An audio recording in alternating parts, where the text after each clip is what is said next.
ഡൽഹി മദ്യനയ കേസിൽ ലഭിച്ച തെളിവുകളെ സംബന്ധിച്ച് വ്യക്തത നൽകാൻ എൻഫോഴ്സ്മെന്റ് ഡയറക്ടറേറ്റ് തയ്യാറാകണമെന്ന് സുപ്രീം കോടതി ആവശ്യപ്പെട്ടിരിക്കുന്നു. അനന്തമായ അന്വേഷണം നീണ്ടുപോകുന്നത് അംഗീകരിക്കാൻ കഴിയില്ല.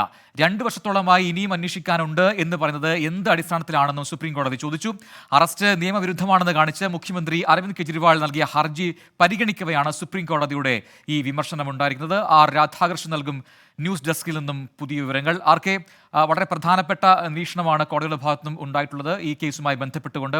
ഈ ഹർജി പരിഗണിച്ചുകൊണ്ടാണ് കോടതി ഇത്തരം ചോദ്യങ്ങൾ ഇഡിയോട് ചോദിച്ചിരിക്കുന്നത്. പക്ഷേ ഈ ഹർജിയിൽ ഒരു തീർപ്പ് ഉണ്ടാക്കിയിട്ടുണ്ടോ? എന്താണ് ഇപ്പോഴത്തെ കോടതിയിലെ സ്ഥിതി?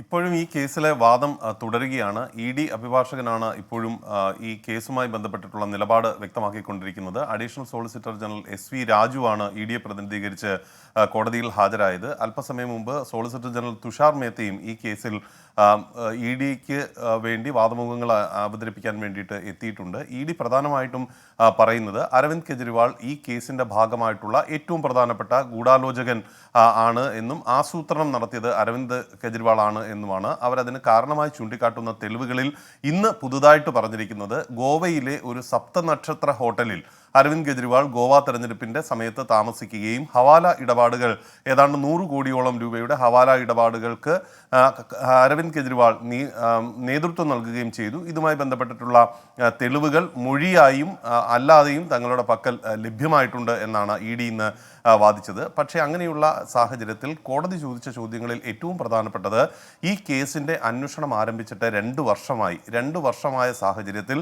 ഈ കേസിൽ ലഭ്യമായ തെളിവുകൾ പൂർണ്ണമായും എന്തൊക്കെയാണ് എന്ന് സൂചിപ്പിക്കാൻ ഇ.ഡിക്ക് സാധിക്കുന്നില്ല. അങ്ങനെ തയ്യാറാകാത്ത സാഹചര്യത്തിൽ ഈ കേസിലെ ഇ.ഡിയുടെ വാദമുഖങ്ങൾ ഇനി എത്ര പ്രസക്തമാണ് എന്നതിനെ സംബന്ധിച്ചിട്ടുള്ള സംശയമുണ്ടാക്കുന്നു എന്നാണ് കോടതി പറഞ്ഞത്. ഒപ്പം അരവിന്ദ് കെജ്രിവാൾ ഈ അറസ്റ്റ് നിയമവിരുദ്ധമാണ് എന്ന വാദമാണ് കോടതിയിൽ പ്രധാനമായും ഉന്നയിച്ചിട്ടുള്ളത്. അതുകൊണ്ട് തന്നെ PMLA ആക്ടിലെ സെക്ഷൻ 19 ഈ അറസ്റ്റിന് അന്വേഷണ ഉദ്യോഗസ്ഥന് അധികാരം നൽകുന്നത്. റീസൺ ടു ബിലീവ് അറസ്റ്റ് എന്ന ഭാഗത്ത് പറയുന്ന വ്യവസ്ഥകൾ അത് പൂർണ്ണമായിട്ടും ഈ കേസിൽ പാലിച്ചിട്ടുണ്ടോ എന്ന സംശയമാണ് കോടതി ഇപ്പോൾ ഇ.ഡിയോട് ചോദിച്ചിരിക്കുന്നത്. കാരണം അറസ്റ്റ് ചെയ്യപ്പെടേണ്ടത് അനിവാര്യമാണ് എന്ന് ബോധ്യപ്പെടുന്ന സാഹചര്യത്തിലാണ് അറസ്റ്റ് വേണ്ടത്. അങ്ങനെ അറസ്റ്റ് അനിവാര്യമാണ് അരവിന്ദ് കെജ്രിവാളിൻ്റെതെന്ന് ബോധ്യപ്പെടുന്ന തെളിവുകൾ എന്തൊക്കെയാണ് ലഭ്യമായിട്ടുള്ളത് എന്ന ചോദ്യമാണ് കോടതി ഇപ്പോൾ ഇ.ഡിക്ക് മുമ്പാകെ വെച്ചിട്ടുള്ളത്. ഇ.ഡി അതിന് ചില ഉത്തരങ്ങളൊക്കെ പറയുന്നുണ്ട്. പക്ഷേ കോടതി പറയുന്നത് ഇതിനൊക്കെ രേഖകളുണ്ടോ എന്ന